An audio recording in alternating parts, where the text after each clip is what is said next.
Bonjour à toutes et à tous et bienvenue dans ce nouveau tutoriel qui est un extrait aujourd'hui, comme vous le voyez, de mon tutoriel Photoshop pour les entrepreneurs. Je vous propose aujourd'hui de découvrir un extrait, c'est-à-dire un chapitre complet, celui qui est dédié à la retouche photo, afin de découvrir des cas pratiques et de nombreux outils du logiciel pour retoucher vos photographies. Si jamais la formation plus complète vous intéresse, vous pouvez voir qu'elle est disponible sur tuto.com au prix de 40 €. Vous retrouverez le lien dans la description. Si jamais la vidéo vous a plu, n'oubliez pas non plus de la partager, de liker, de commenter. Ça permet de faire vivre la chaîne et donc de la faire remonter dans l'algorithme, ce qui est toujours utile pour avoir un peu plus de vues et donc de pouvoir échanger et avoir des idées. N'oubliez pas non plus de vous abonner en cliquant sur le petit bouton rouge en bas à droite de la vidéo et d'activer la cloche qui permet tout simplement d'avoir des notifications à chaque nouvelle vidéo, et il y en aura de plus en plus souvent, comme vous pouvez le remarquer depuis quelques jours si vous êtes déjà abonné. Je vous dis donc maintenant à tout de suite pour la découverte de ce chapitre. J'espère que cela vous plaira et vous permettra de mieux maîtriser les outils de Photoshop pour votre entreprise, si jamais vous êtes auto-entrepreneur, excusez-moi, ou si jamais vous voulez découvrir les outils du logiciel. Nous allons donc attaquer notre troisième chapitre sur les outils de retouche, qui vous permettront, en tant qu'entrepreneur, de venir retoucher vos photos pour une utilisation sur les réseaux sociaux, par exemple pour une photo de profil sur LinkedIn. Dans ce chapitre, on va se concentrer sur les outils de retouche, non pas de paysage ou autres, mais vraiment des retouches de photos de portrait. Je vous présenterai dans une première vidéo assez rapidement tout ce qui va être outils de retouche et outils tampons. Ça va être une vidéo d'une trentaine de minutes qui fait un rapide tour de tout ce qu'il est possible de faire. On aura ensuite une vidéo sur comment lisser une peau, que ce soit une peau ancienne ou un petit peu plus récente. On verra comment modifier la luminosité avec quelques calques tels que les calques en lumière tamisée ou les outils densité plus, densité moins. Une vidéo sur les différents calques de réglage, leur utilité et comment les mettre en avant et les utiliser. Et enfin, des petits cas pratiques. Comment venir retoucher une photo de portrait qui serait surexposée pour venir l'utiliser pour les réseaux sociaux. Comment modifier le fond. Comment venir enlever les petites imperfections sur un portrait ou lisser une photo d'un portrait d'une personne un petit peu plus âgée. Bref, tout un programme qui nous attend. Si jamais vous avez des questions au cours de ce chapitre, comme d'habitude, n'hésitez pas. Et on va maintenant attaquer avec les outils de correction. Nous allons donc passer à la découverte de nos outils de retouche. Alors il en existe un certain nombre, ici on va juste donc les présenter un par un. Bien sûr, chacun permet de faire plus ou moins la même chose, c'est-à-dire retoucher les défauts, mais ils n'ont pas forcément la même fonctionnalité. Nous allons voir dans cette vidéo ici donc l'outil tampon de duplication qui nous permet, comme son nom l'indique, de venir dupliquer un élément sur un autre. Et on va voir les outils donc de correction et de pièces. Pour les autres outils type déplacement basé sur le contenu, cela ne va pas nous intéresser tout simplement parce que ça va être plutôt pour de la mise en scène ou de la retouche de paysage. Nous ici on va se concentrer sur de la retouche de portrait. Les outils donc correcteur, pièces et tampons de duplication seront largement suffisants. Ils sont chacun, comme la plupart des outils de Photoshop, composés d'un menu qui se trouve en haut, la possibilité de paramétrer avec un clic droit et bien sûr d'une utilisation avec les calques. La première chose que je vais faire ici, c'est déjà de venir créer un nouveau calque, tout simplement parce que cet outil, nous allons l'utiliser en tout cas l'outil tampon de duplication, un nouveau calque, et je vais également faire un CTRL J pour dupliquer mon arrière-plan. Tout simplement afin de garder une base saine, c'est-à-dire une image qui ne bougera pas et que l'on pourra garder après retouche, sans aucune retouche justement. Pour le tampon de duplication, le principe est le même qu'une utilisation d'un brush. Clic droit pour modifier son épaisseur, sa dureté et choisir la forme du brush. Vous en avez plusieurs qui existent et que vous pouvez définir. De base, vous allez avoir les formes générales et vous allez pouvoir bien sûr en installer d'autres en venant utiliser la petite roue dentée qui est ici et en choisissant donc importer des formes. Vous en trouverez un nombre important sur internet, que ce soit sur Google, sur Bing, sur n'importe quel réseau, sur n'importe quel site de recherche qui vous permettra donc de trouver des sites de brush. Une fois que le principe est fait, vous allez pouvoir venir commencer à travailler. Si vous cliquez tout de suite, vous allez avoir ce message. Impossible d'utiliser le tampon de duplication car la zone à dupliquer n'a pas été définie. Alt-clic pour définir un point de source. Cela veut tout simplement dire que vous devez venir appuyer sur la touche Alt et définir une zone. Ça sera votre zone type. Par exemple, je vais venir cliquer ici. Cela va prendre comme référence la zone sur laquelle j'ai cliqué. Et maintenant, je vais pouvoir venir dupliquer cette zone à d'autres. C'est le principe du tampon de duplication. Par exemple, ici, vous voyez, je vais venir cliquer sur cette partie de la peau et je vais pouvoir venir la dupliquer à un autre endroit. Le tampon de duplication va faire une copie exacte de ce que vous avez fait. Il faut le savoir. Vous allez pouvoir modifier son opacité, son flux, et vous avez ici également l'échantillonnage. L'échantillonnage, c'est l'endroit en fait où vous allez venir travailler. Soit vous voulez travailler uniquement sur le calque actif, là par exemple de cette façon, si je viens faire une duplication des lèvres, vous voyez que je ne peux pas les modifier. Parce que le calque actif, c'est le calque 1. Soit je fais une modification du calque actif et inférieur. Si par exemple j'avais le calque arrière-plan au-dessus, je ne pourrais pas travailler sur celui-ci. Soit je fais un rééchantillonnage de tous les calques. Si jamais j'ai des calques de réglage, par exemple ici, si j'ai fait un calque niveau et que j'ai modifié la luminosité, même si je viens travailler sur mon calque 1, que je prends référence ici, si je viens copier-coller, il va me prendre la modification avec le calque de réglage. Je peux également demander à ce que les calques de réglage ne soient pas pris en compte, en venant cliquer sur le cercle qui est ici barré. Et de cette façon, vous voyez, si je viens peindre, la colorimétrie n'est tout de suite pas la même. Bien sûr, vous pouvez également donc venir demander actif et inférieur, comme je le disais, et là, même principe, il ne prendra pas le calque 1, enfin niveau 1, simplement parce qu'il est au-dessus. Il faut savoir en plus, avec l'outil de tampon de duplication, qu'il existe un autre menu. Ce menu, vous l'avez dans Fenêtre, et il s'appelle Source de duplication. Et celui-ci, il va vous permettre de venir modifier et paramétrer un petit peu plus votre outil. Par exemple, ici, on va dire que je viens prendre les lèvres comme référence. Je vais augmenter un petit peu l'épaisseur, donc là, vous voyez tout de suite que ce que j'ai pris, ce sont les lèvres. Je peux venir les dupliquer où je souhaite. Mais imaginons que vous souhaitiez les dupliquer, mais dans une autre direction. Et bien pour ça, vous allez pouvoir venir utiliser ici la rotation. Par exemple, vous allez pouvoir venir flipper le tout. On voit que là, j'ai fait une rotation horizontale. Vous pouvez lui faire une rotation verticale, etc., etc. Mais vous pouvez également venir, vous voyez, avec le menu qui est ici, lui donner une inclinaison. Par exemple, 50, et vous voyez que l'inclinaison se fait. Vous pouvez de cette façon déformer votre déclinaison, ou plutôt, hop, je vais revenir ici, votre duplication. Et vous pouvez également prendre plusieurs sources. Là par exemple sur le 1, je prends comme source ici les lèvres, que je vais pouvoir venir mettre. En 2, je vais venir prendre les lunettes, qui sont ici. Et si je veux remettre ici, hop, l'équivalent des lèvres en partant de cette image, vous voyez qu'ici, voilà, je vais pouvoir venir donc dupliquer le reste de mon image. Et si je veux prendre comme référence le point de départ des lunettes, c'est ici.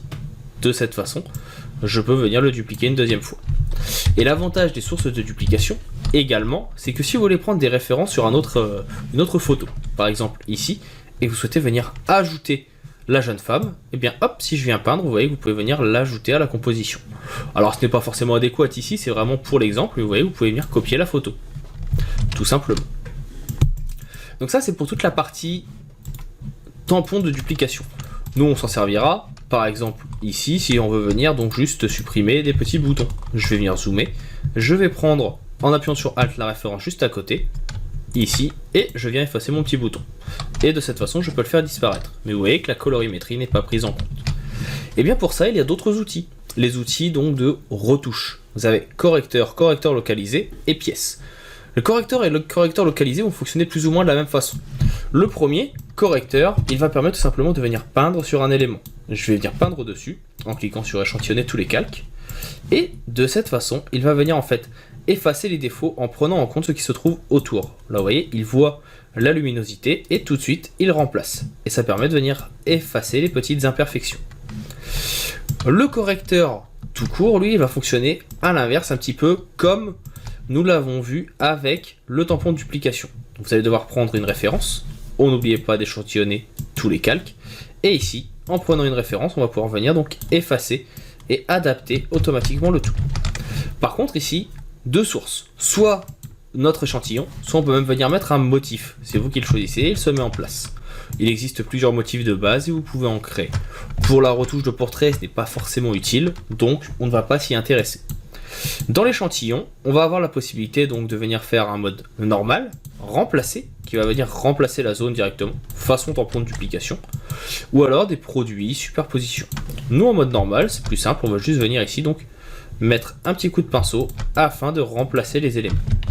Vous avez la diffusion ici. La diffusion, c'est ce qui va influer sur la retouche. Plus la diffusion sera importante et plus la retouche sera intéressante également. Et ici, on peut faire un avant-après, on voit tout de suite la différence. Malheureusement, on voit également que le fait d'être passé par l'outil correcteur, ça va nous ajouter un petit grain qui n'est pas forcément des plus intéressants. L'autre possibilité, celle que nous allons utiliser maintenant, c'est l'outil pièce qui est ici. Et l'outil pièce, lui, il est très intéressant également. Vous voyez qu'il fonctionne aussi avec la diffusion, la source ou la destination. Et en fait, l'outil pièce, lui, il va tout simplement permettre de venir sélectionner un élément. Là, par exemple, je sélectionne ce morceau de tatouage et je veux que le tatouage disparaisse. Eh bien, je le sélectionne et je vais sur la photo, parce que ici, je n'ai pas la possibilité de venir travailler directement sur un autre calque, donc sur mon calque de création, sur le calque que j'ai copié, je sélectionne et je déplace à côté. Et le logiciel va regarder les éléments, va calculer les pixels et va remplacer par la zone que j'ai choisie en adaptant la luminosité et les contrastes. Et de cette façon, je peux venir effacer un élément qui ne m'intéresse pas. Le contenu sera pris en compte, et bien sûr la diffusion permet un contenu pris en compte beaucoup plus intéressant. Et de cette façon, vous voyez qu'on peut rapidement venir effacer un tatouage sur une épaule par exemple. Ça prend quelques minutes, mais vous pouvez également le faire avec des boutons, des imperfections, des défauts de pellicule, ou par exemple un élément qui serait passé devant l'objectif au moment où vous avez fait la sélection. Et là vous voyez ici, en quelques instants, vous allez pouvoir donc modifier le tout.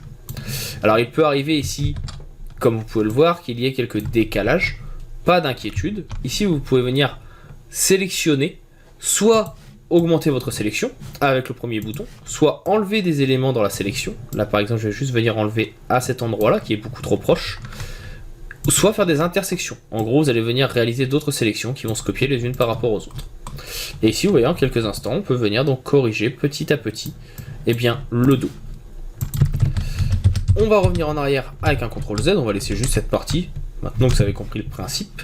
On va voir également qu'il est possible de venir, je vais juste remettre le dernier, ajouter des éléments.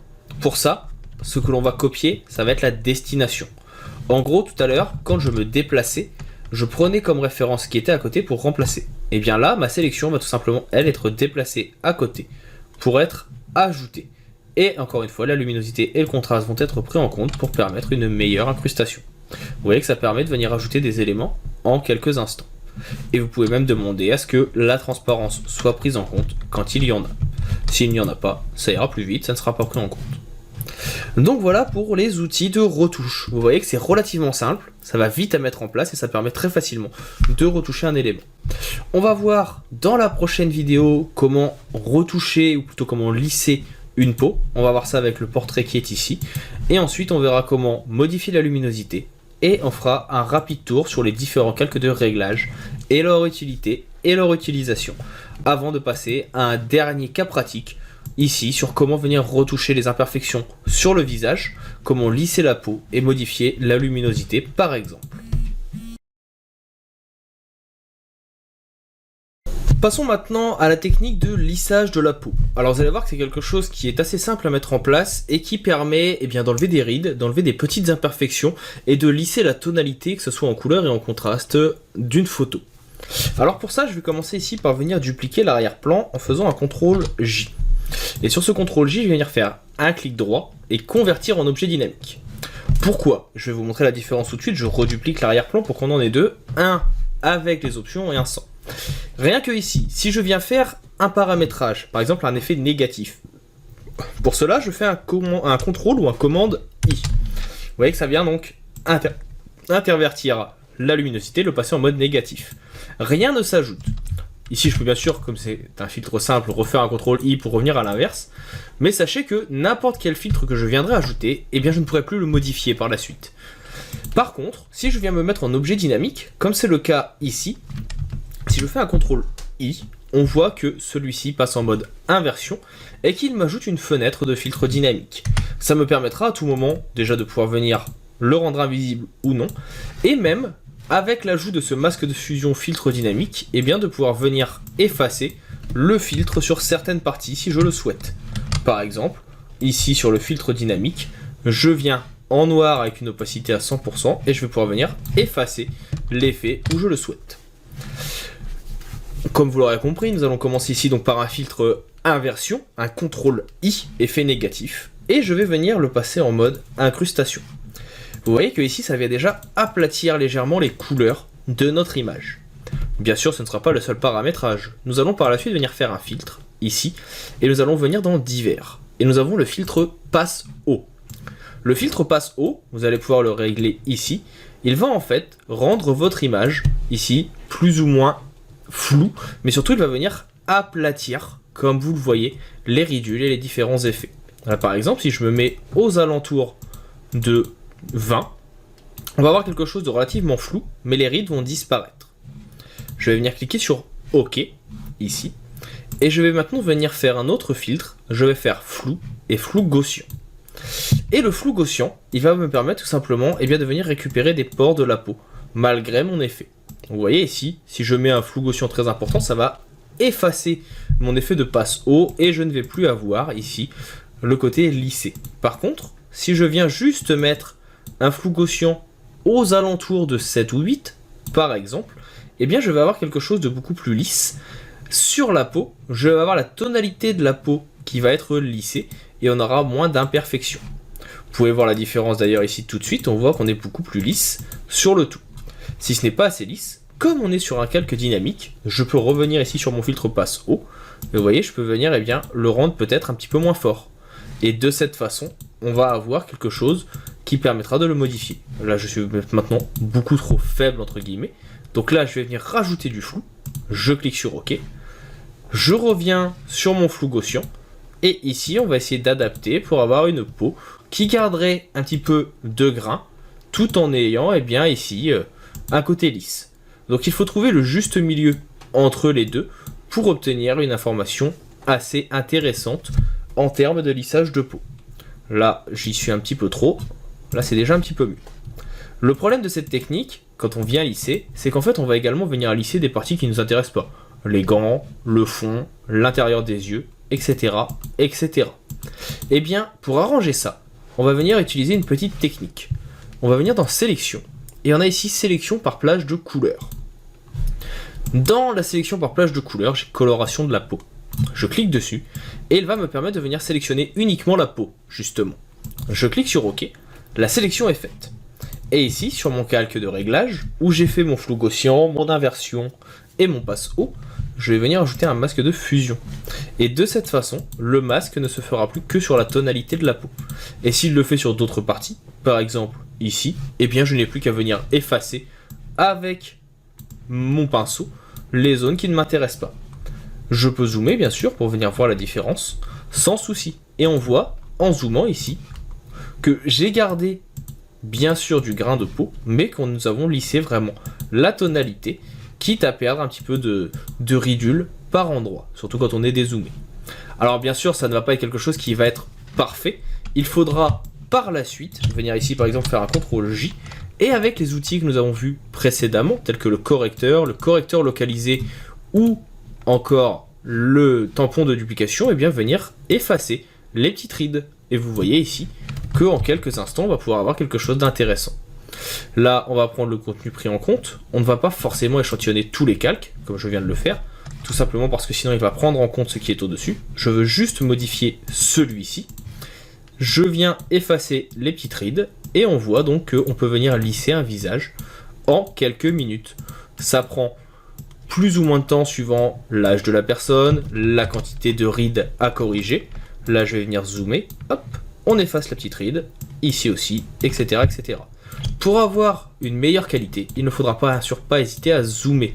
Plus vous zoomerez, plus vous aurez la possibilité d'être précis dans vos corrections. Et là, vous voyez qu'en quelques minutes, eh bien, on a enlevé les rides du visage pour venir lisser le tout. Là, je vais enlever la petite ridule qui est ici, celle qui est ici, etc., etc. Alors, on ne va pas tout faire, vous avez compris le principe. On verra sur le cas pratique après comment vraiment venir corriger tous les défauts et les petites erreurs présentes sur une photo. Mais là, voilà, je vous fais celle-ci, comme ça je vous laisserai bien sûr le fichier source que vous pourrez utiliser et revérifier, retester vous-même avec les outils que nous avons vus. Là, hop, on va venir zoomer, on baisse vraiment l'épaisseur, on va essayer de prendre juste l'épaisseur d'une ridule, et on vient effacer. Et de cette façon, on va pouvoir la faire disparaître. Alors c'est là qu'on voit que le travail de retouche est relativement long si on veut quelque chose de précis et de qualité.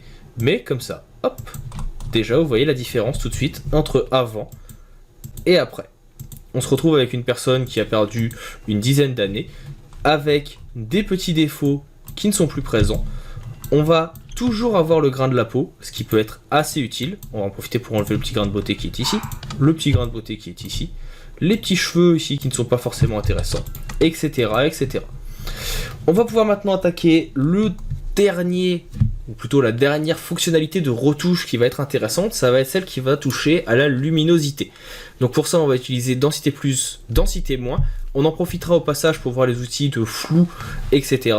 Et on va voir également comment passer par un autre type d'outil qui permet de modifier la luminosité sans forcément être destructeur comme pourraient l'être les autres outils. Voyons maintenant les outils de retouche de luminosité qui existent dans Photoshop. On va en profiter également pour voir les outils de netteté qui sont à peu près au même endroit pour que vous ayez bien une vue globale des propositions et des possibilités qui s'offrent à vous. Je reprends la photo ici de notre jeune fille et je vais la dupliquer avec un CTRL J, toujours pour garder une base saine ici. Les outils, vous allez les trouver à cet endroit. Vous avez densité plus, densité moins et éponge. Les deux premiers vous permettent chacun d'augmenter la luminosité ou l'ombre, et la dernière va permettre de désaturer. Ici, il fonctionne sur le fonctionnement du brush. Vous avez la possibilité de régler les tons moyens, les tons foncés et les tons clairs, suivant ce que vous voulez modifier comme luminosité, et ici c'est le taux d'exposition. Je vous conseille de protéger les tons, ça peut être assez utile également. Ici on va rester sur ton moyen pour vous montrer, et sur Calque 1 ici, je viens, et vous voyez que si je viens peindre, ça va éclaircir les zones sur lesquelles je viens peindre. On voit tout de suite la différence. Et on voit donc que ça permet donc d'accentuer la luminosité à cet endroit. On va également venir par exemple dans les tons foncés. Ça va être les zones un petit peu plus sombres, justement foncées. Et ici, vous voyez, tu peux pouvoir venir accentuer également la luminosité. Le problème de l'accentuer dans les tons foncés, comme vous le voyez ici, ça vient en fait désaturer également un petit peu l'image. Et c'est quelque chose qui est destructif. Il faut le savoir, ça peut être assez problématique. Si je viens sur les tons clairs, ça va me permettre ici par exemple de venir faire ressortir les contrastes de nos parties de photos qui sont déjà un petit peu colorées, comme je viens de le voir ici. A l'inverse, densité couleur plus, je vais faire une duplication, lui va fonctionner de la même façon, mais va permettre d'accentuer les ombres.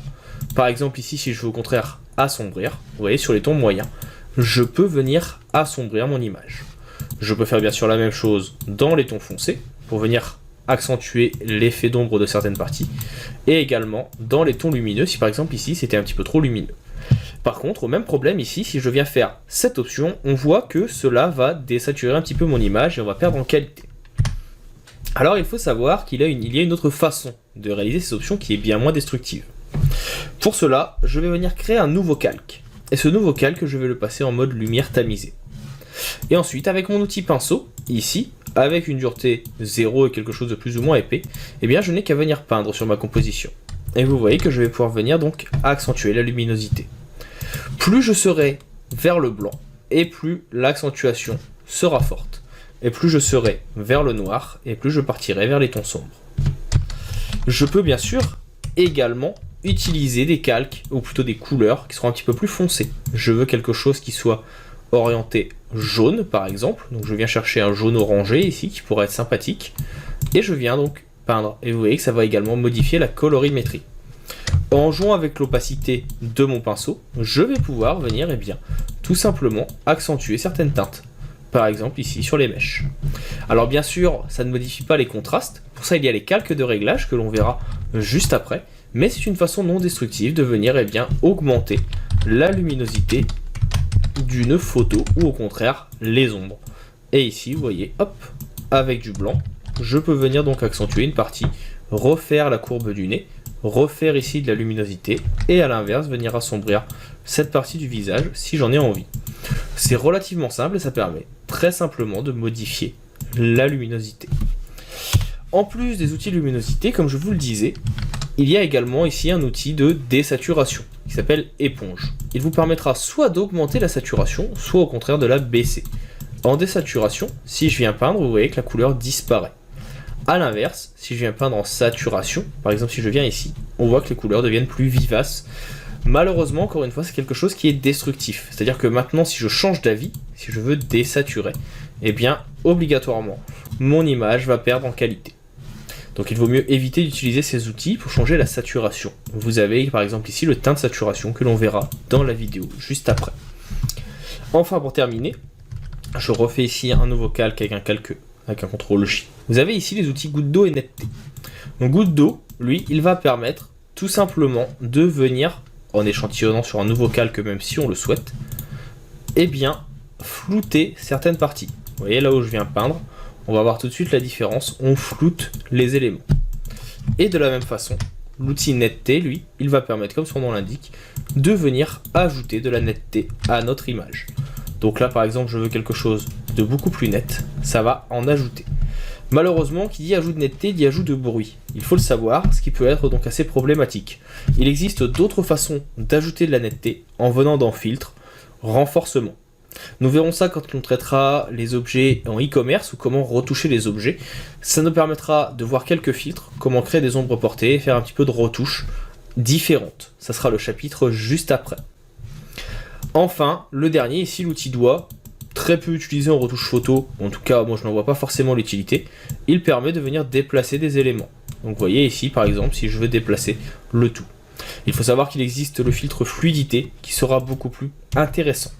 Le filtre fluidité, ici, si je viens faire un CTRL J, clic droit, convertir en objet dynamique, vous allez le retrouver ici. Et donc, bien sûr, suivant les capacités de votre ordinateur, ça peut être plus ou moins long. Le filtre fluidité, il permet de venir modifier un visage. On va voir ça tout de suite dans la vidéo juste après, parce que je préfère vous faire une vidéo dédiée pour que vous compreniez bien. Et bien sûr, on fera ça sur un portrait, parce qu'il y a des fonctionnalités qui sont adéquates et définies.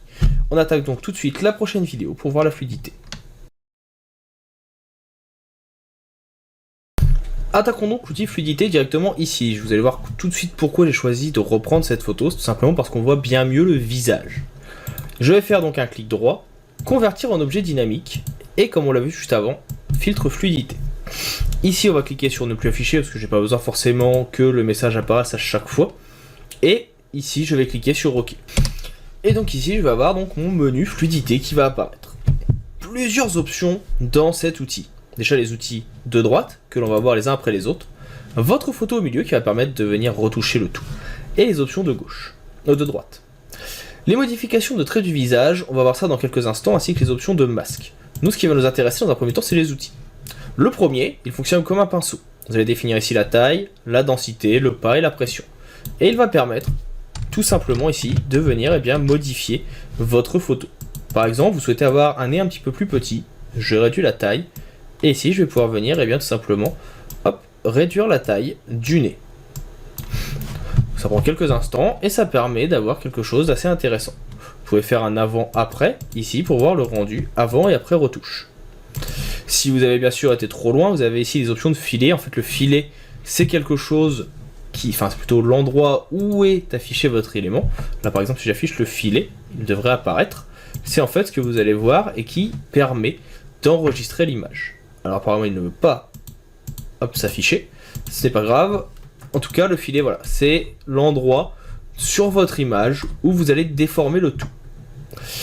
Ici, vous avez les options reconstruction et tout restaurer. Reconstruction, ça vous permet en fait de voir le avant-après et de définir une zone type, tout simplement. Ici, par exemple, vous trouvez que la restauration était le mieux à cet endroit, vous pouvez cliquer sur OK. Ou bien sûr, vous pouvez tout annuler en cliquant sur tout restaurer.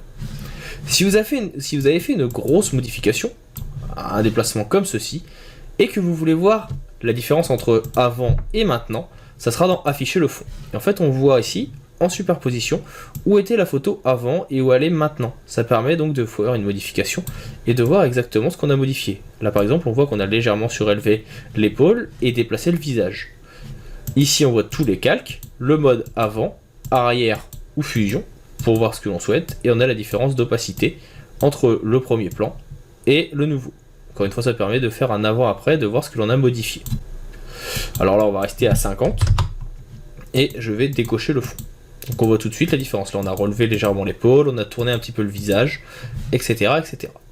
Ça, c'est le premier outil. Le second, lui, reconstruction, il fonctionne de la même façon et en fait, il va juste dire que les endroits où vous allez venir peindre, il va revenir en arrière. Là, par exemple, je veux en fait que mon épaule redevienne où elle était avant. Je viens reconstruire. Le troisième, lui, c'est un outil arrondi. Arrondi, comme son nom l'indique, il va permettre d'arrondir certaines retouches que vous avez faites, tout simplement. Vous avez ensuite les outils classiques, tourbillon horaire, contraction, dilatation. Comme leur nom l'indique, ici, ils permettent de faire tourner votre photo. Par exemple, vous souhaitez que le visage tourne un petit peu, vous pouvez le faire comme ceci en mode horaire. Vous pouvez bien sûr également le faire en mode inversé, mais pour ça, il faudra utiliser, hop, si ma mémoire est bonne, la touche Alt qui permet d'inverser le tout. Par exemple, vous voyez, hop, ici, je viens inverser le tout. Le deuxième, contraction, il va juste lui permettre de venir réduire, par exemple, les yeux. Je les trouve un petit peu trop grands, je peux les réduire. Ou au contraire, venir les gonfler en appuyant sur Alt. La dilatation, même principe. Donc lui, en fait, il vient, hop, agrandir directement, mais en appuyant sur Alt, vous passez en contraction. Et le dernier, lui, il permet de venir faire un petit décalage sur la gauche. Donc en fait, il prend la zone de base et il décale tout vers le bas, ou vers la gauche. Vous pouvez également venir ajouter ce qu'on appelle des masques. D'ailleurs ici les options de masques qui vous permettent de choisir de tout masquer, tout inverser. Les masques sont toujours représentés par un fond de couleur. Donc là il est rouge, bien sûr, ce sera un petit peu plus visible. Et si vous venez peindre, cela veut tout simplement dire que par exemple, vous ne voulez pas que l'oreille bouge. Je viens prendre mon pinceau, je viens peindre sur l'oreille, et si maintenant je viens faire un déplacement, tout va bouger, sauf l'oreille. Donc hop, ici par exemple, on va décaler un peu le visage, et l'oreille n'aura pas bougé. Et si maintenant je veux changer, je veux débloquer l'oreille, eh bien je n'ai qu'à utiliser la gomme qui est en dessous pour supprimer mon masque.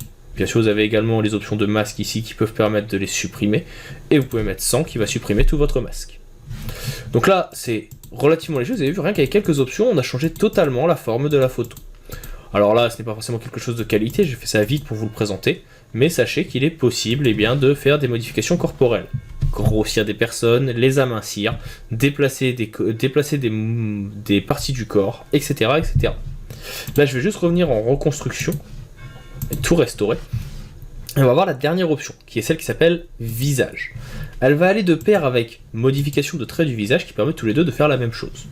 L'un permettant de le faire directement sur la photo, l'autre en passant par ce menu.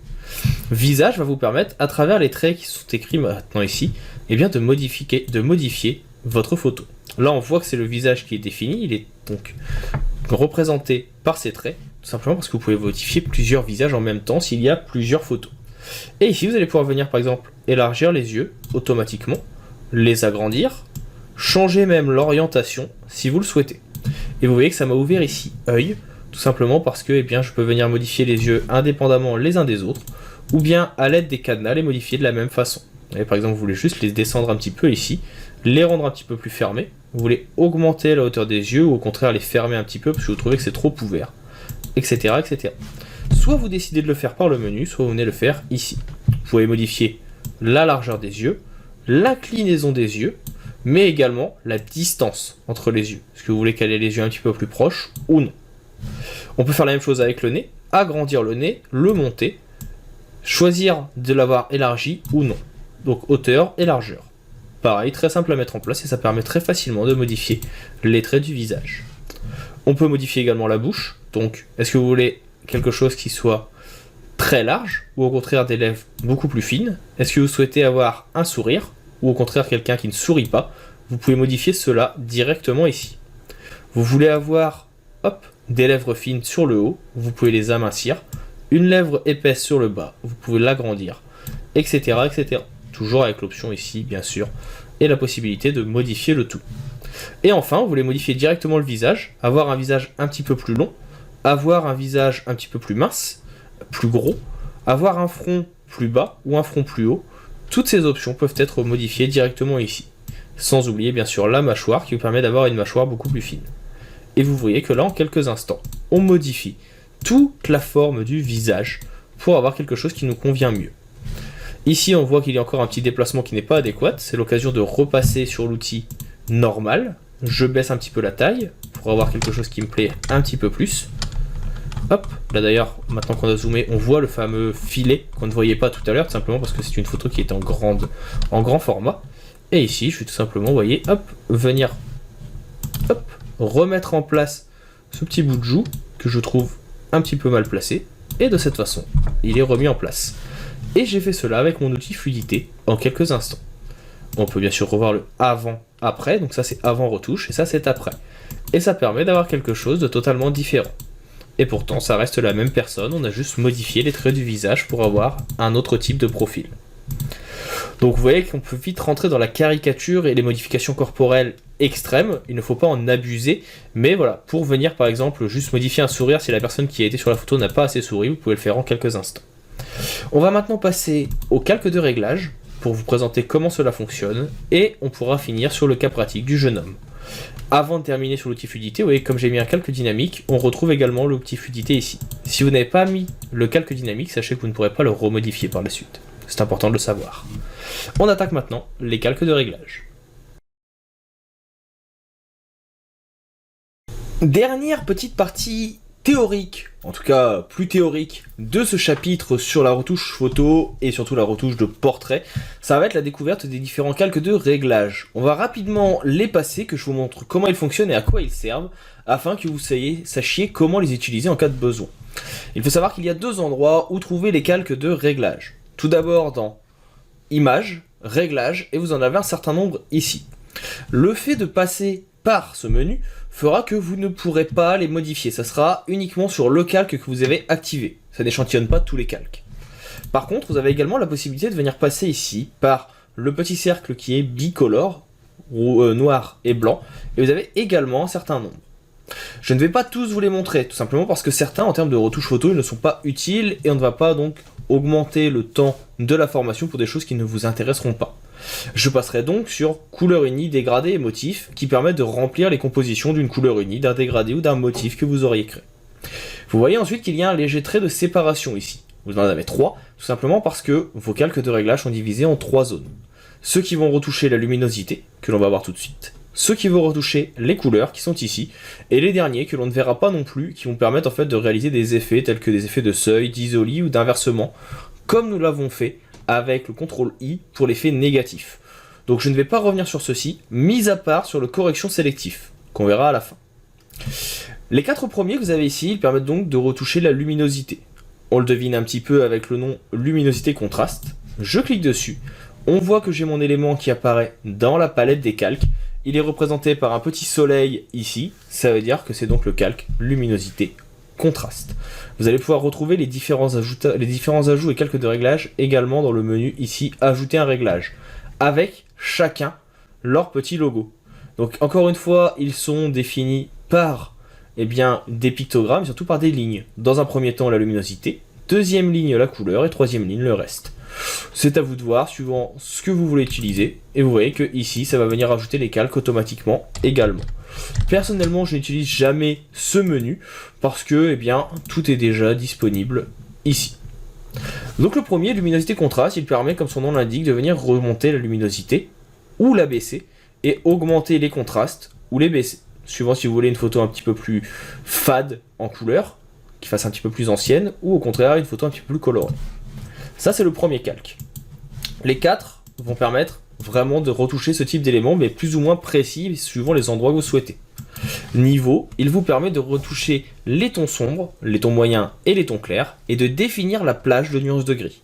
Ici, vous avez 255 nuances de gris, le 255 étant le blanc et le 0 étant le noir. Mais vous pouvez définir que le plus noir ici, ce sera le pixel qui sera 36. Ça sera, par exemple, par rapport à un histogramme, ici, le 36e pixel, donc le gris, 36 fois moins noir que le noir pur, on va dire. Et donc, ici, vous pouvez venir régler également la même chose avec le blanc, pour dire que le pixel le plus blanc, tout ce qui se trouvera entre ici et celui-ci, ce sera le plus blanc. Vous pouvez modifier le tout également via l'histogramme. Là par exemple, on va dire que le pixel de référence blanc, il faut que ça devienne le 242e, et que le pixel de référence noir, il faut que ça devienne le 28e. De ce fait, tout ce qui se trouve entre 0 et 28, ce seront des pixels noirs. Et on voit sur notre histogramme ici que ce sont des pixels que l'on a en très peu de quantité. Donc ça peut être intéressant de venir les décaler. On peut venir augmenter le tout bien sûr, et on peut modifier les nuances de gris avec le ton du milieu. Donc vous voyez ici on va pouvoir venir éclaircir et assombrir de l'autre côté tout en ajoutant du contraste. Bien sûr vous pouvez venir également travailler sur différentes couleurs RVB, parce que notre image est en RVB, rouge, vert, bleu. On peut le voir normalement, quand on enregistre, alors là on le voit pas, mais sinon on va venir dans image mode et on voit qu'on est en RVB. Si vous passez en CNJM, sur magenta, jaune, noir, que vous découvrirez bien sûr dans la formation sur la maîtrise de l'impression, que je vous recommande si jamais vous voulez savoir comment discuter avec un imprimeur, et bien vous aurez ici donc sur magenta, jaune et noir. Et maintenant on peut venir retoucher les tonalités uniquement sur les tons rouges par exemple. On se retrouve avec des tonalités de 0 à 250, parce qu'encore une fois c'est la plage d'une couleur, du rouge le plus noir, donc en général du noir, au rouge le plus blanc, donc du blanc, et ici on va pouvoir modifier voilà, la tonalité de rouge, la tonalité de bleu ou la tonalité de vert. Pour le suivant, la courbe, même principe, sauf qu'au lieu d'avoir des paramétrages comme on l'avait tout à l'heure, on va venir ici déplacer des points pour modifier la colorimétrie, ou plutôt la luminosité. Donc vous voyez ici, on va dire que on veut une courbe qui ressemble par exemple à notre histogramme, on sait ici qu'on a beaucoup de blanc, ça va venir donc surexposer le tout. A l'inverse, on va pouvoir venir assombrir, etc., etc. Vous pouvez le mettre en automatique si vous le voulez. Vous allez avoir des pré-réglages, par exemple ici pour avoir un négatif en couleur, pour avoir un traitement croisé, pour avoir des contrastes linéaires, etc., etc. Donc vous voyez que là, on a les couleurs et la courbe qui se lie à celle-ci et qui va avec. Et comme vous le voyez, quand on parle de couleurs, eh bien on peut venir également ici utiliser le rouge pour déplacer la couche rouge, le vert pour modifier la couche verte, et le bleu pour modifier la couche bleue, afin d'obtenir un effet et une colorimétrie qui nous intéresserait le plus. Il y a bien sûr d'autres outils, la possibilité de définir une courbe, ou plutôt une partie de segment que l'on veut modifier. Pour cela, si vous souhaitez en savoir plus, je réaliserai à la demande une formation dédiée à la courbe, gratuite, que je ajouterai sur la plateforme. On va continuer bien sûr, ici, avec l'outil suivant, ça sera le dernier des outils de luminosité, et il se nomme Exposition. Exposition, comme son nom l'indique, il permet de retoucher l'exposition d'une photo. Par exemple, parfois on va surexposer une photo, consciemment ou non, c'est-à-dire qu'on va laisser trop de lumière rentrer et influer sur le capteur de l'appareil photo, et on va avoir des couleurs qui vont être brûlées, trop blanches. Et bien ici on va pouvoir venir régler un petit peu cette exposition, vous voyez, en augmentant la luminosité ou en la baissant, en cas de sur- ou de sous-exposition. On peut décaler le tout, qui va permettre ici également de décaler nos noirs. Vous voyez que si on décale trop les noirs, on va avoir quelque chose qui va s'assombrir, et sinon on va avoir des gris, des noirs qui vont être plutôt ternes. Donc là, si on veut qu'ils deviennent vraiment plus noirs, on peut venir décaler le tout, pour le modifier. Vous pouvez faire le avant-après pour voir la différence. Donc là, on perd ce côté voilé de la photo, qui était un choix artistique du photographe. Là, on va le perdre. Et bien sûr, on va avoir la correction gamma, qui va nous permettre de corriger la luminosité et les contrastes pour avoir quelque chose de beaucoup plus intéressant. Malheureusement, jouer sur l'exposition, comme vous pouvez le voir ici, ça va rajouter ce qu'on appelle du grain. Tout simplement parce que comme on vient modifier les couleurs, on va avoir ces effets de pixels qui vont apparaître. Donc il faut essayer de bien jouer avec le tout pour avoir quelque chose de qualité. Donc ça, c'est tout ce qui va toucher à la retouche de la lumière.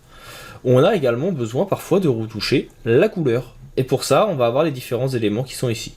Alors je vais passer rapidement sur la correspondance de couleurs, tout simplement parce que c'est ici avec des filtres et des luttes que l'on va devoir installer, donc on ne va pas revenir dessus, ça ne va pas nous intéresser, et c'est beaucoup trop technique, c'est vraiment pour les photographes. Par contre, on va pouvoir venir jouer sur la vibrance. La vibrance, ça va être en fait la puissance de vos couleurs. Est-ce qu'elles vont être vibrantes, vivaces, ou est-ce qu'au contraire elles vont être plus ternes? Et bien sûr la saturation, qui permet donc d'ajouter de la puissance également, de la saturation à vos couleurs, ou au contraire de la désaturation, c'est-à-dire du noir et blanc. Je supprime le calque, sachez juste que le terme saturation, on va le revoir dans quasiment tous les menus de l'élément ici. Donc je ne vais pas revenir dessus à chaque fois, je vais juste passer rapidement. Teinte saturation, lui, va vous permettre de modifier la teinte de votre image. Il va changer l'intégralité de l'image, vous pourrez bien sûr modifier le tout avec ici les masques de fusion s'il faut.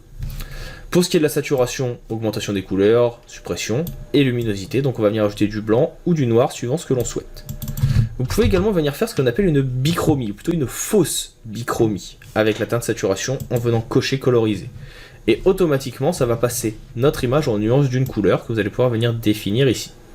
C'est une fausse bichromie dans le sens où on travaille ici sur 255 couleurs et que c'est vraiment sur la plage entière de la teinte que l'on va définir. Une bichromie, ça ne serait que 2 couleurs. Enfin, vous avez ici certains éléments qui existent déjà, le cyanotype, l'augmentation de la saturation, un effet sépia ou autre.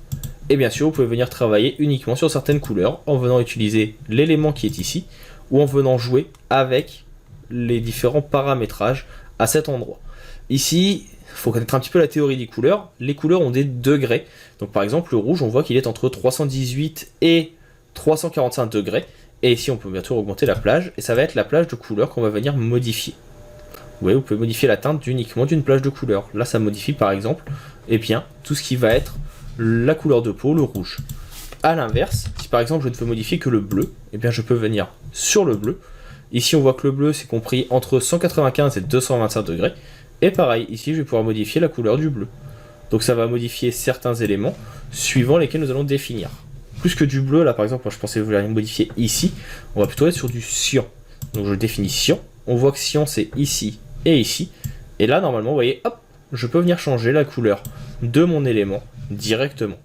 Et si je vois que je modifie trop d'éléments, parce que par exemple ça ne m'intéresse pas ici, et bien je peux venir ici, hop, modifier ma zone de chargement, ou en tout cas de cyan. Donc on voit ce qui rentre dedans, plus je l'agrandis, plus j'aurai d'éléments, etc., etc. Donc ça c'est assez sympa pour faire de la correction localisée de couleurs, le teint de saturation.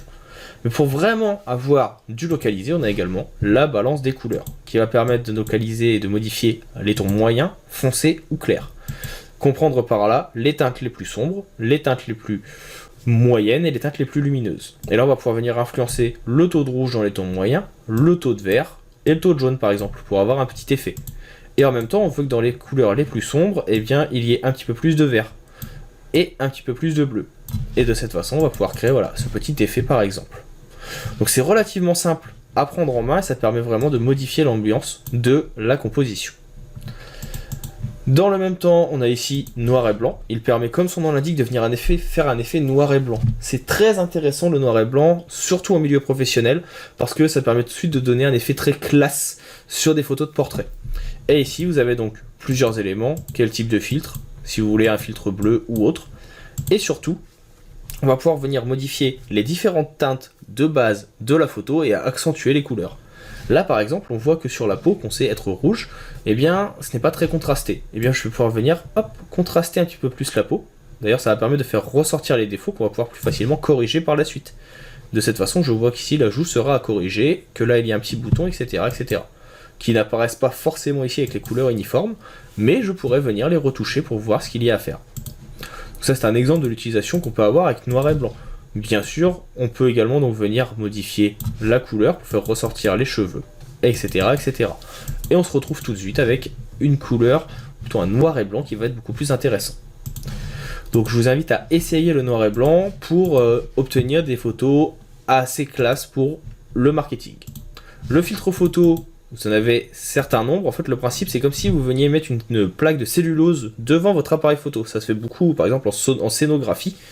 Quand vous avez une lumière, un projecteur, et que par-dessus le projecteur, on vient mettre une petite plaque de cellulose de couleur, bleu, rouge, vert, pour donner justement à la lumière cette couleur. Et bien ici, le principe va être le même. Vous allez pouvoir venir ajouter une plaque plus ou moins dense de bleu qui va venir coloriser notre photo. Vous en avez un certain nombre déjà préenregistrés, des réchauffants, des refroidissants, des verts, des cyans, des bleus. Et vous avez également la possibilité de venir choisir la couleur par vous-même, suivant ce que vous voulez choisir, ce que vous voulez mettre en avant. Donc pareil, à essayer, et ça permet en général de finaliser une photo quand on a bien retouché les effets et que l'on sait dans quel type de couleur on veut s'orienter.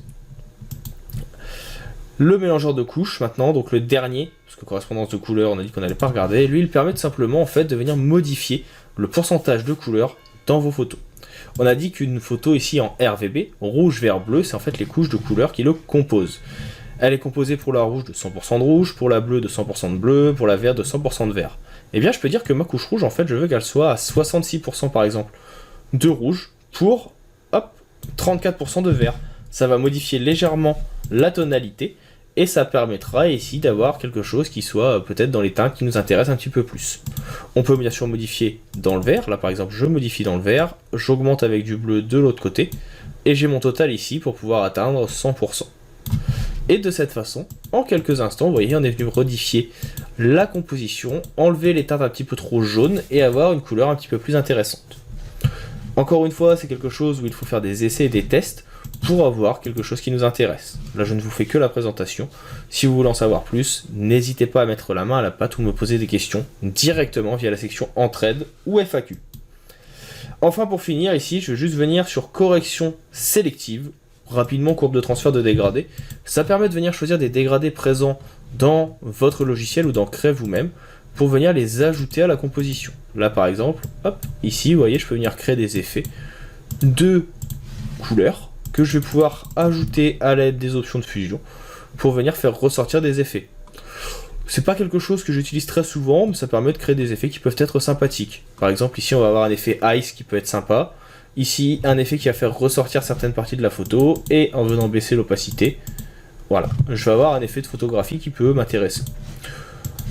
Vous trouverez pas mal de tutos sur internet pour découvrir comment les utiliser. En général, tout ce qui va être retouche photo un petit peu plus poussé, filtre photo ou encore photo manipulation, on utilise pas mal la courbe de transfert de dégradé.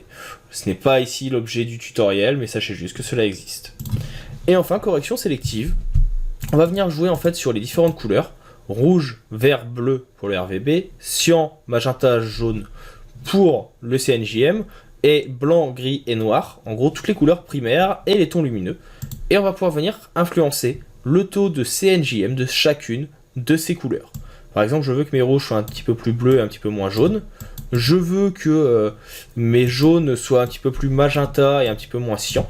Je peux venir localement retoucher toutes les images. On voit ici également que sur chacune ou chacun des calques de réglage, nous avons des options. Ici, c'est pour appliquer uniquement au calque inférieur. Là, c'est pour voir un avant-après. En cliquant dessus, on voit le rendu avant-retouche, après-retouche. Ici, c'est pour revenir à zéro, restaurer le tout. Vous pouvez faire un CTRL Z aussi. Et ici, c'est pour venir donc activer ou désactiver le petit œil. Si jamais vous voulez effacer le filtre, un petit clic sur la corbeille et c'est fini. Et de cette façon, nous avons fait donc le tour des différents calques de réglage. Il en existe bien sûr d'autres que je n'ai pas présentés parce que vous n'avez pas l'utilité en marketing, mais si cela vous intéresse, sachez qu'il y a une formation sur mon catalogue tuto.com qui présente tous les calques de retouche, avec chacun une vidéo dédiée pour vous montrer comment ils fonctionnent.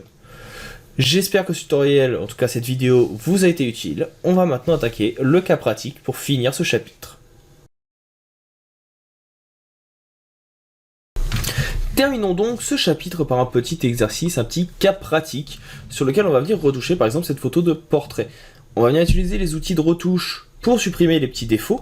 On va pouvoir les retrouver comme on l'a vu tout à l'heure, par exemple avec le filtre noir et blanc.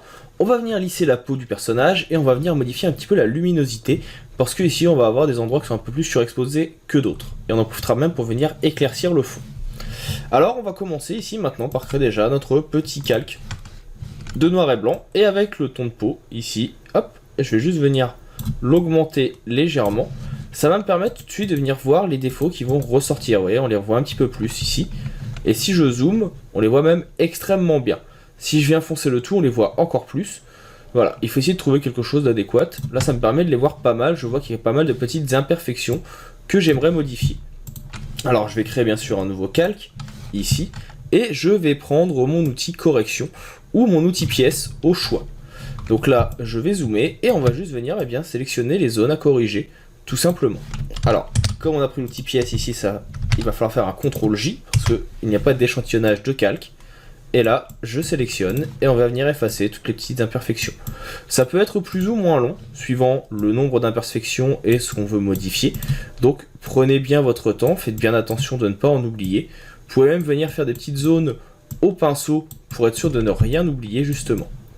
Là ici, hop, je vais enlever les plus grosses imperfections, par exemple ici les petits boutons, les petits grains de beauté, les petits morceaux de peau et les petites imperfections d'acné qui pourraient y avoir de visibles. Alors bien sûr, on ne pourra pas tout enlever, hein. N'hésitez pas parfois si vous voulez même enlever le filtre noir et blanc pour voir si jamais certaines sont passées à la trappe. Voilà, ici également. Donc là, on est plutôt pas mal. Là, j'en ai encore quelques-unes ici qui contrastent beaucoup avec la peau. On vient les enlever les unes après les autres. Voilà. Ici, on peut dézoomer de temps en temps, on peut même faire un avant-après pour voir. Donc là, on voit déjà qu'on a bien nettoyé déjà une bonne partie de la peau. Hop, ici, je vais juste venir sélectionner cette partie, tout simplement parce qu'il y a un petit cheveu et que c'est pas forcément du plus utile. Alors pour le petit cheveu, ce qu'on peut faire également, ça va être de venir prendre l'outil tampon de duplication. Dureté 0, épaisseur pas trop épais, et je vais juste prendre une référence au-dessus du cheveu. Comme ça, on va juste venir peindre dessus. Voilà, pour effacer. Alors, on va zoomer. Voilà, hop. Et je viens l'effacer. On sera pas mal. Comme on est en très zoomé, ça se voit pas trop. Et comme ça, on a effacé le cheveu. Si jamais il y en reste un petit peu trop, on termine avec un petit coup d'outil pièce qu'on a déjà vu, comme ceci. Un petit coup d'avant-après, je vérifie. Hop. On va encore avoir quelques petits grains de beauté qui vont être à supprimer. Ici. Alors certaines personnes peuvent vouloir garder des grains de beauté. Moi je sais que personnellement j'ai un grain de beauté au niveau du menton que je ne supprime jamais sur les photos, tout simplement parce qu'il fait partie de ma personnalité et de moi-même. Il a toujours été là, il est assez visible, donc je l'enlève rarement sur les photos. Vous pouvez décider par exemple ici dans laisser un, tout simplement parce que c'est quelque chose qu'on aura l'habitude de voir. Déjà là en termes de retouche, on est déjà pas mal, on a supprimé des grosses imperfections ou en tout cas des grains de beauté qu'on ne souhaite pas forcément montrer au premier abord. Ce qu'on peut faire ensuite, donc là maintenant je peux supprimer le noir et blanc qui ne sert plus à rien, ça va être par exemple de venir retoucher la luminosité. Donc je prends mon calque de réglage ici et je vais venir jouer avec le niveau. Et avec le niveau ici, hop, on va venir descendre un petit peu la luminosité, jouer un petit peu sur les tons sombres pour faire ressortir les contrastes. Et ce que j'aimerais bien également, c'est avoir un fond totalement blanc.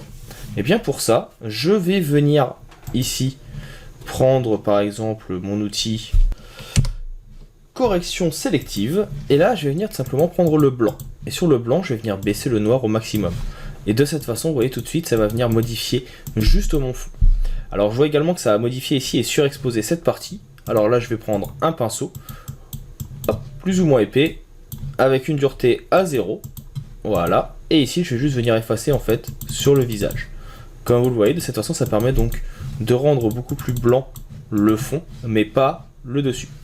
Et je vois également que dans mon fond, il va y avoir une petite imperfection. Donc de nouveau, hop, mon outil pièce, et je viens effacer le petit souci qu'il va y avoir. Une fois que cela est fait, n'hésitez pas à faire un enregistrement régulier. Ici avec un CTRL S, on va l'appeler ici portrait cas pratique. C'est le calque que vous pourrez retrouver bien sûr à la fin. Et ce portrait cas pratique, donc déjà, on a quelque chose qui est beaucoup plus intéressant en termes de retouche. Vous voyez, tout de suite on voit la différence. On a quelque chose qui va être beaucoup plus professionnel et beaucoup plus visuel que ce qu'on avait au début. Ce qui peut être intéressant maintenant, ça va être de venir ici lisser un petit peu les pores de la peau. Je vais faire un CTRL J pour dupliquer, clic droit, je vais le convertir en objet dynamique et faire un CTRL I pour intervertir, ou plutôt faire un effet négatif, que je passe bien sûr en incrustation que nous avons déjà vu. Un petit filtre passe haut, ici, donc pour venir lisser justement la peau, que ce soit au niveau voilà, de la nuque ou du visage, je clique sur OK et je vais venir y ajouter un petit flou gaussien. Je vais baisser un petit peu le flou pour avoir vraiment quelque chose qui soit intéressant, qu'on garde du port de la peau mais que la peau soit vraiment lissée, comme ceci. Donc là, je clique sur OK et on voit tout de suite la différence entre le avant et après. Donc c'est quand même beaucoup plus intéressant que ce qu'on avait avant. Bien sûr, ici, ce lissage, je vais le faire uniquement sur la partie haute du corps, donc je vais venir sélectionner ici avec un contour progressif assez important, 15, et bien hop, uniquement cette partie. Et de cette façon, et bien si je viens mettre un masque de fusion, tout ce qui est en dessous maintenant, et bien ne sera pas compris. Ça permet de ne pas lisser la couleur par exemple du t-shirt, mais uniquement ici du dessus. Donc on voit bien la différence tout de suite, le lissage de peau et de couleur. Ça permet vraiment de garder du gain sur la peau, mais de enlever les petites taches, les petites imperfections qui pourraient rester. Donc voilà, ensuite on va venir peut-être également modifier un petit peu la luminosité et les contrastes. On va avoir quelque chose qui est très contrasté, donc on va pouvoir décontraster le tout, baisser un petit peu la luminosité, comme ceci. Et je vais même venir ici avec mon outil recadrage, descendre la photo. Et de cette façon, on va avoir quelque chose qui sera déjà beaucoup plus professionnalisant. Je vais appuyer sur la touche Shift et je vais venir cliquer sur arrière-plan et faire un CTRL-G pour grouper. Ça me permet de faire un avant-après. De cette façon, vous voyez donc la photo avant retouche, très lumineuse à cet endroit, les cheveux qui ressortent énormément, pas mal de petits défauts. Et après, on va avoir une photo beaucoup plus lissée. On va avoir moins ici de surexposition, moins de contraste que ce qu'on avait au début. Quelque chose de beaucoup plus lisse et d'intéressant, avec beaucoup moins de défauts, et ça pourrait être même utilisable pour les réseaux sociaux, au besoin. Vous pouvez également venir ajouter donc des petits filtres. Là par exemple, terminer par un petit filtre photo, réchauffant ou refroidissant. Moi j'ai une préférence pour les filtres refroidissants, je ne sais pas pourquoi, mais en tout cas je trouve que ça apporte un petit plus et ça fait ressortir encore une fois les contrastes du visage, des cheveux avec le t-shirt. Et de cette façon, il ne reste plus qu'à enregistrer, nous avons terminé notre petite retouche. Alors bien sûr, il y a d'autres photos qui demanderont beaucoup plus, parfois une retouche photo peut monter jusqu'à 15, 20, 30, 40 minutes, suivant la photo de base et les retouches nécessaires. Essayez vraiment de prendre les bonnes habitudes, de prendre votre temps au début, le but étant que ça soit quand même le plus vendeur possible pour une présentation sur vos réseaux professionnels, tels que LinkedIn ou autres. On en a fini avec ce chapitre, on va continuer avec la retouche photo, avec cette fois de la retouche d'objets et de produits pour du e-commerce. Hop hop, ne partez pas si vite. Vous avez aimé la vidéo, l'astuce que vous avez vue vous a plu et vous a permis de vous améliorer dans le logiciel que vous suivez, Photoshop, Illustrator, InDesign, Affinity Photo ou que sais-je encore. Vous souhaitez aller un petit peu plus loin dans la découverte de ces outils et comprendre au mieux leur fonctionnement, voire même vous personnaliser dans certains domaines, l'auto-entreprise, comment développer votre auto-entreprise par exemple avec Photoshop, comment vous améliorer si vous êtes développeur, comment l'utiliser la suite Adobe si vous êtes illustrateur, ou que sais-je encore. Sachez que je propose également des vidéos sur tuto.com que vous pouvez retrouver avec le lien présent dans la description. Vous y retrouverez l'intégralité des vidéos gratuites du site, de la chaîne YouTube, mais également l'intégralité de mon catalogue de formations payantes. Il arrive régulièrement que je propose sur la chaîne YouTube, mais aussi sur les réseaux sociaux, des codes promo pour les avoir à moins cher, donc n'hésitez pas à les suivre pour pouvoir rester à l'affût des dernières nouvelles.